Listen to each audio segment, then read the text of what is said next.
Hey you, do you want to learn the basics of graphic design? All right, come on, let's go.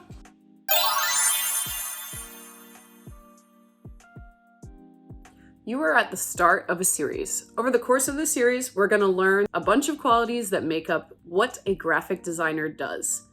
And we're also going to see some examples from graphic design history, from contemporary graphic design. We're going to try some projects together, and hopefully by the end, you will have a better idea of those qualities that graphic designers possess, and hopefully feel a little bit more confident yourself about your design skills. Before we get started, just for a little background, I am a high school graphic design teacher. I started a program years back that is specifically for students to study graphic design.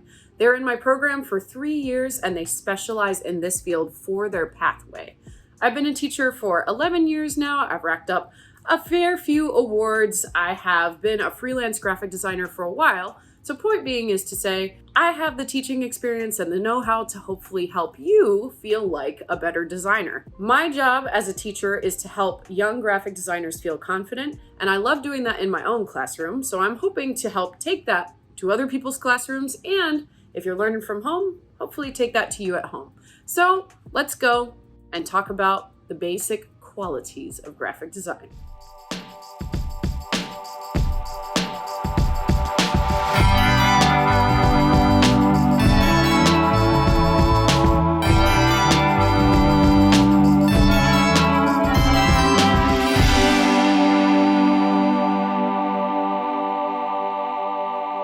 Right, lesson number 1 in our series is graphic designers communicate. A huge portion of the work that a graphic designer has ahead of them is to communicate whatever it is that they need to say within the blink of an eye.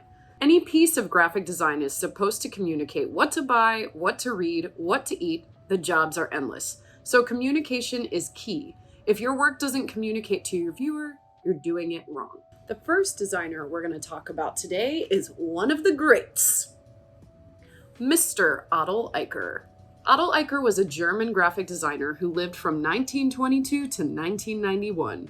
He was the founder of the Ulm School in Germany and was asked by the Germans to do the main design work for the 1972 Olympic Games.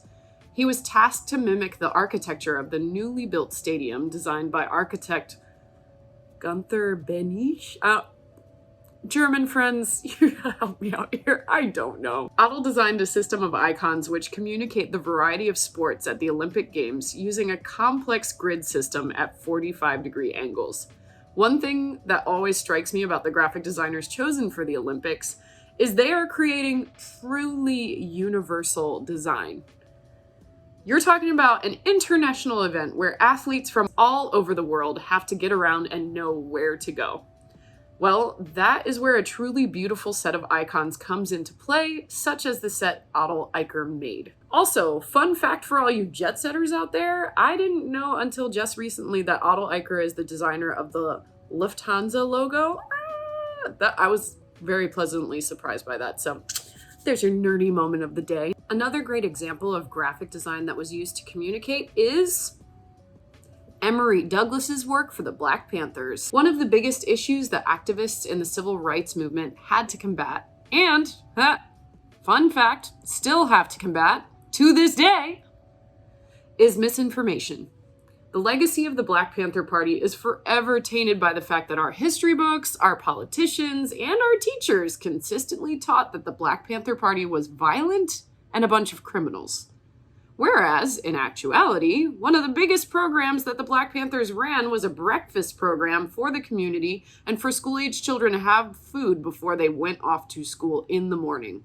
Those of you who are super interested in hearing more about Emory Douglas's work and the amazing things he did for the Black Panthers, there's this great video on Vimeo that I always play with my students every year. And if you're a teacher in the classroom, highly recommend. This is a great video. I will link it so that you all can see it. The leaders of the Black Panther Party tasked Emory Douglas with designing a newspaper which would communicate real information, not the false information disseminated from our lovely politicians at the time. If there's one thing we know about information and classism, it's that informed citizens can fight back. Uninformed citizens can't fight back. So, Emory Douglas's newspaper designs for the Black Panthers are some of the greatest examples in graphic design history of activism, marrying typography, marrying just overall super gorgeous design. And they do a great job of conveying to the reader what they need to know that's going on in their community.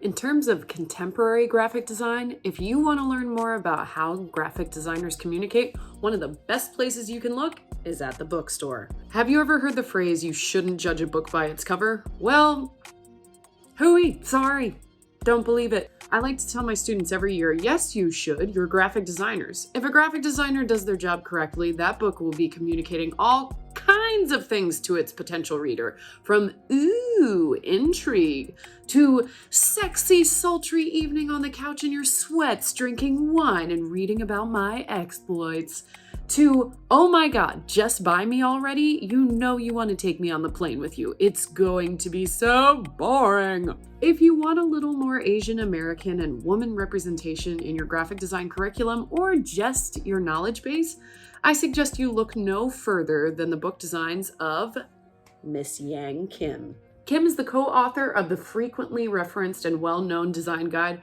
Brand Identity Essentials.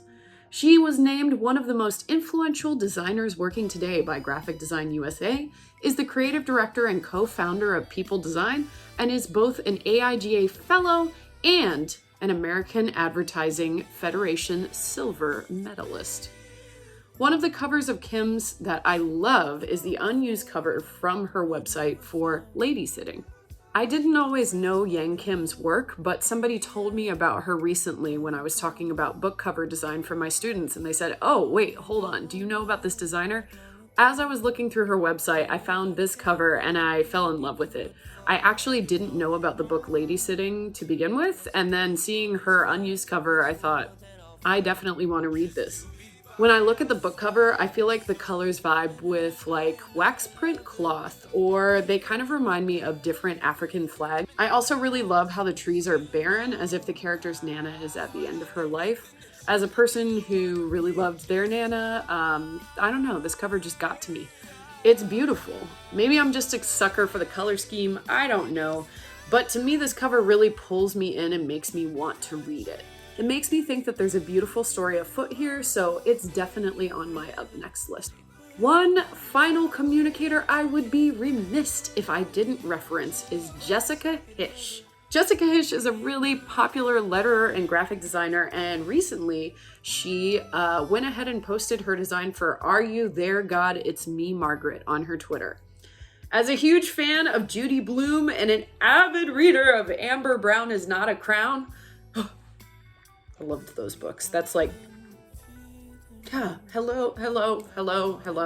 Yeah, I read those books. I love this lettering that Jessica Hische did. It feels nostalgic and retro, like the time in which the book was published, which was the 1970s. All that style communicated in the beautiful swash of a G and that gorgeous oversized question mark. Plus, add to it the all-cap sans serif with the tracked out letters to tell you that this is a contemporary take on the story. Perfect. So that's all I have for you today, young designers. Graphic designers find ways to communicate quickly and easily and help their viewers decide what it is they want to do, what they want to buy, what they want to eat, all of those things, again, in the blink of an eye. We'll be taking these lessons forward from these inspiring designers to create a project of our very own next week. Keep following the series to learn more. And hey, since this is the second video where I'm actually showing face, yeah, go ahead, like and subscribe. I would appreciate it. Thank you so much. I appreciate you. Keep learning about graphic design, people. I'm excited to see what you make. And if you feel like sharing anything with me, go for it. I'd love to see it.